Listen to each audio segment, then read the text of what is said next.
সম্প্রতি ইউটিউবে 100 মিলিয়ন ভিউয়ের মাইলফলক স্পর্শ করেছে বিশ্ব সুন্দরীর রোমান্টিক গান তুই কি আমার হবি রে।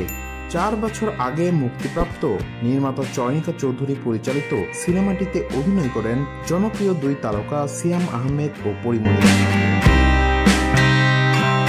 তুই কি আমার হবি রে গানটির এমন সাফল্যে দারুণ উচ্ছ্বসিত পরিমণি। 1 মে দুপুরে উচ্ছ্বাস প্রকাশ করে অভিনেত্রী নিজের সোশ্যাল হ্যান্ডেলে জানান দেন তুই কি আমার হবি রে গানের ইউটিউবে 100 মিলিয়ন ভিউ হওয়ার তথ্যটি।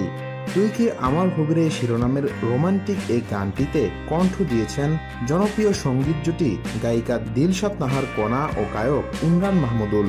গানটি শ্রেষ্ঠ গায়ক ও গায়িকার পুরস্কার অর্জন করেন তারা।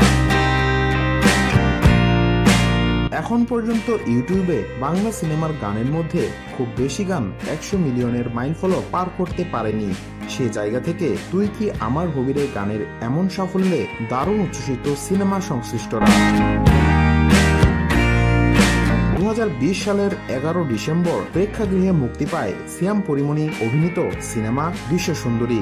সিনেমাটির কাহিনী, চিত্রনাট্য ও সংলাপ লিখেছেন সাংবাদিক রুম্মন রাশিদ খান। ছোট পর্দার জনপ্রিয় নির্মাতা চয়নিকা চৌধুরী নির্মিত প্রথম চলচ্চিত্র বিশ্ব সুন্দরী।